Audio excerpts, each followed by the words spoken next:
After my divorce, I had to get really focused on myself. I was not going to sit here and blame him forever, although a lot of people do, because I think it just makes them feel comfortable being able to point the finger at someone else. And not to say that person wasn't a problem in your relationship or didn't hurt you in a lot of different ways, but you're only going to get short-term power from being able to just point the finger at them. All you're going to do, it's going to give you clarity, it's going to give you validation, but it's not going to actually change your situation. What it ends up doing is you just end up avoiding looking at your own self and fixing any of the things within your own self that needs to be fixed. The reasons why you haven't attracted the right person into your life. These are my wounds, these were my triggers, these were all of the things that were going on inside of me that had nothing to do with this person. Even if you were in an abusive situation and you went through trauma and now you have PTSD, now you have trust issues, all of those things, regardless of what someone does to you, it is your responsibility to take care of it. I feel like when all you want to do is just pick apart the other person, you're just as bad as the other person because you're avoiding the same thing that they're avoiding too, which is taking responsibility and accountability for yourself. And I know that that's not you because you wouldn't be watching this video if it was, but a lot of people are actually like that. I wanted to just do it differently next time, and I know that's you too, because that's why you follow me, that's why you're here, is to learn about yourself. So I had to take a hard look at my own issues and be very brutally honest. And here's what I found.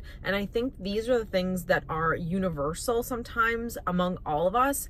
And the only thing that's different is just the situations that we've been in that have caused these issues. The first thing I realized is we all match the energy that we're used to. When you're growing up in unhealthy environments, your nervous system just gets wired for dysfunction. This is why logically you understand that the relationship that you were in was not healthy, but you stayed. This is the trauma bond. Logically, you know they're not normal, but the way you've been programmed, the things that you've been through, that is your norm. This is why you stay. This is why you make excuses. And none of this means that you're broken or something's wrong with you. No, you're just unfamiliar of what healthy relationship should look like and feel like. That's all.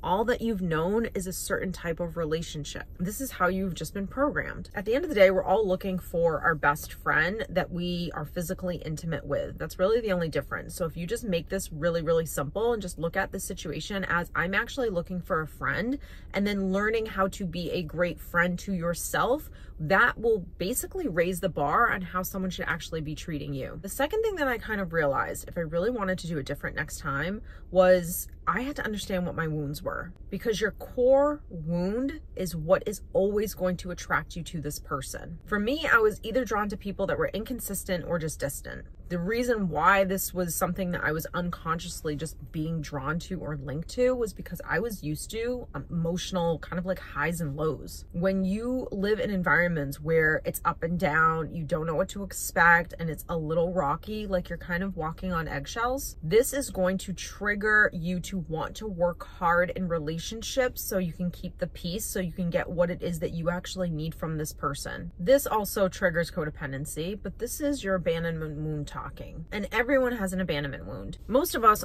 to some extent, have felt dismissed or ignored or really criticized when we were growing up. Now you start to prove that you're worthy to other people. And this is the pain of just not feeling good enough, which is a rejection wound. In my course, 9 Weeks to Emotional Healing, we go over every single possible wound that you could ever have experienced, and you can see whether or not you have these wounds, and if these things are still living inside of you, how they show up, and then how to actually heal them. I'll link that course down below. For me, I was the good child. If you were the good child, if you were the caretaker, if you were the peacemaker, you were the one responsible for you were basically the adult in the family. You unknowingly now have become responsible for other people's emotions. You learned that your role is to fix, to help, to rescue, just to do whatever you can to make this person feel okay. When you are working on yourself and you're learning how to do all of these things, you're learning how to take care of yourself, you're understanding your emotional wounds, you are going to get uncomfortable. And you're going to have to learn, number 3, how to sit with your uncomfortableness.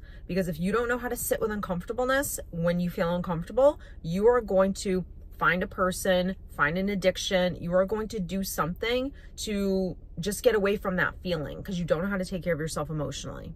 You are going to have to learn that it is not your job to fix anyone, nor it is your job to go so above and beyond that you are neglecting yourself. This was the first thing that I really had to start learning, was how to say no and how to set boundaries, and being uncomfortable with how I felt with having those types of restrictions now, healthy restrictions. So there was no more trying harder when someone started pulling away. I started to see that when someone was pulling away, I got uncomfortable, and old Steph would have just kind of ran in and tried to like do something different. Look at me, I'm amazing, I'm going to help you more. That was the codependent fixer. That was also what chasing looks like. And chasing is not the type of person that you want to have, because if you're a chaser and you're just constantly doing and look at me and I'm amazing in hopes that someone will really see you and value you, you will never attract a healthy person. You will always attract emotionally unavailable people, toxic people, and takers. The obsessiveness of fixating on why someone was being distant, why someone was doing this, why someone said that, trying to understand it,